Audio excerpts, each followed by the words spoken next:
Well, the implications of this annual conference are enormous every year. But this one in particular, with the Arab Spring and also recent new partnerships in the Middle East and an overall changing mood.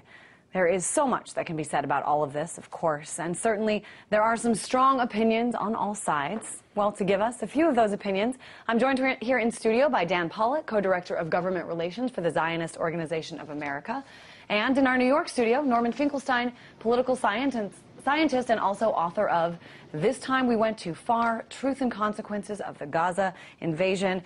And, you know, as we start this discussion, I think it's going to be important to clarify a few different things. Now, when it comes to Middle East peace, and Dan, I will start with you, what is acceptable? Are you willing to negotiate, and what would you be willing to give up or give in on?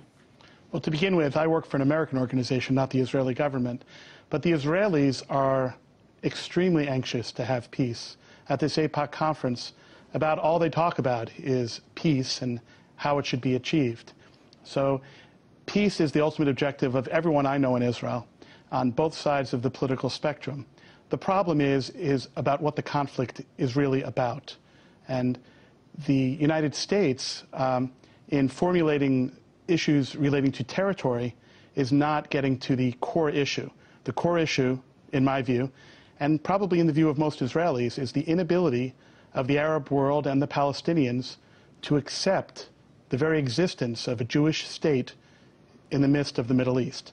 And until that issue gets satisfied, all the talk of potential border resolutions and all the other things that are being focused on really don't get us towards that end of peace. And I think President Obama even mentioned that in his speech at AIPAC yesterday, that it is absolutely, you know, essential that people from Israel are negotiating with others who recognize them. However, on the other side of that, people in Palestine think the same thing. They want to be recognized as their own state, and they don't feel like they are. So, Norman, I'll have you speak to that, you know, the recognition of what each side is.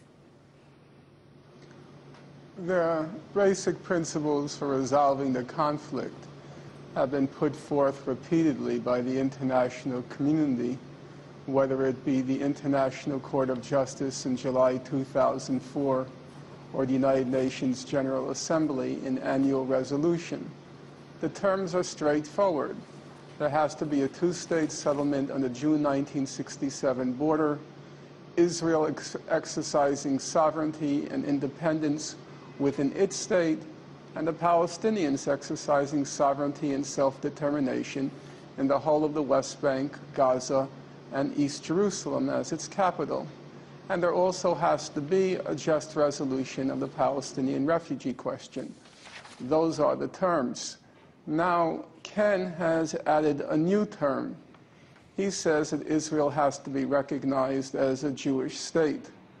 But there's no basis for that in international law. And in fact, your listeners have to remember, this is not the first time Israel has attempted to settle its conflict with its neighbors. They have a peace treaty with Egypt. It was signed in 1979. They have a peace treaty with Jordan. It was signed in 1994. In neither case, if you read the texts of these peace treaties, in neither case is there any mention of recognizing Israel as a Jewish state.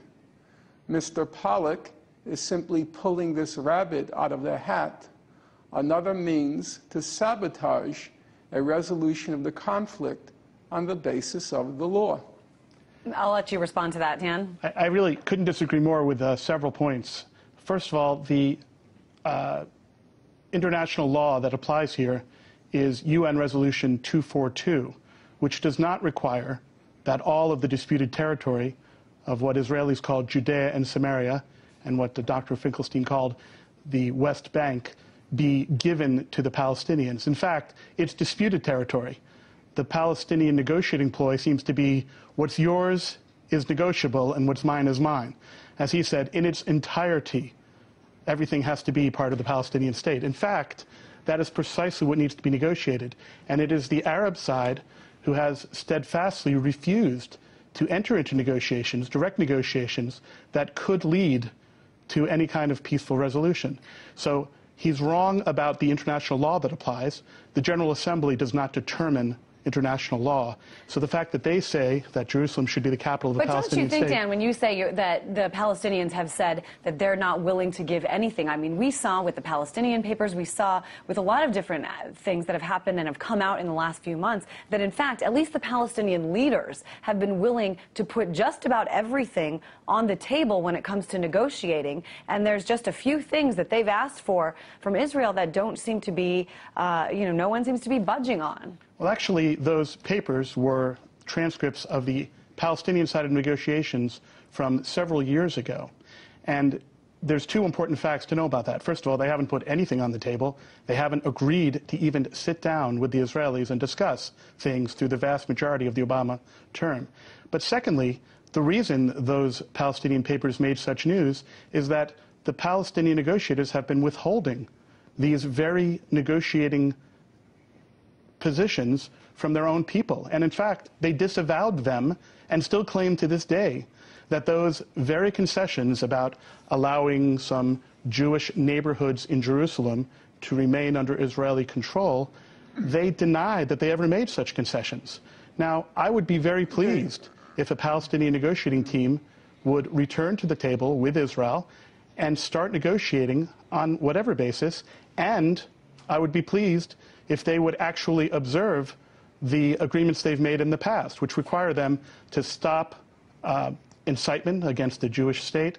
And finally, I would be pleased if they would choose peace instead of the Fatah-Hamas agreement, where they've just made an agreement over the last 2 weeks with Hamas, which is a terrorist state as defined by the European Union and the United States, a terrorist entity, and not helpful neither to American diplomacy in the region nor the prospects of peace.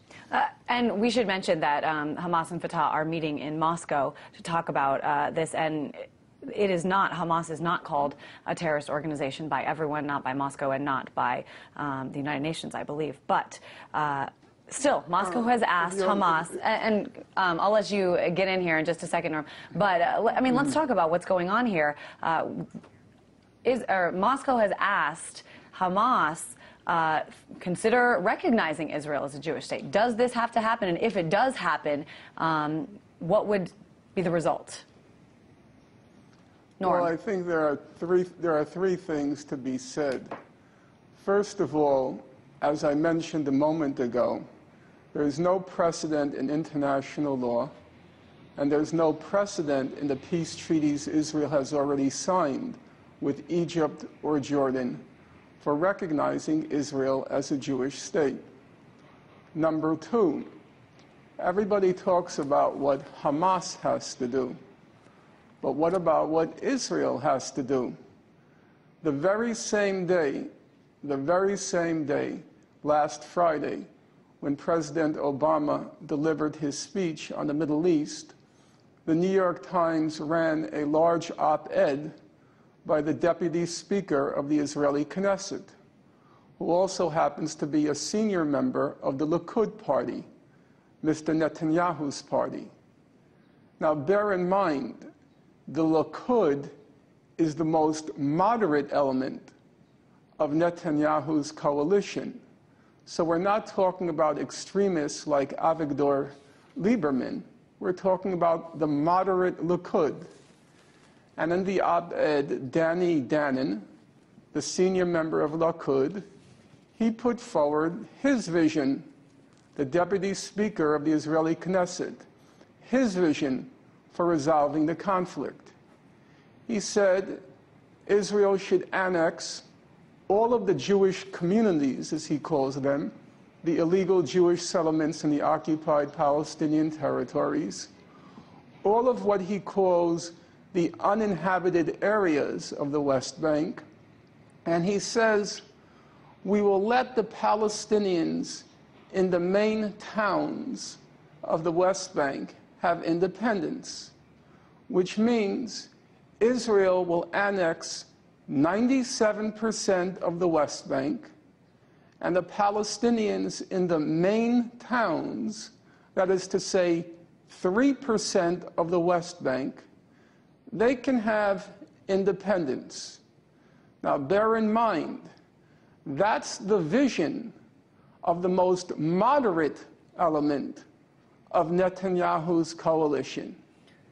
And yet everybody says or tells Hamas what it must do.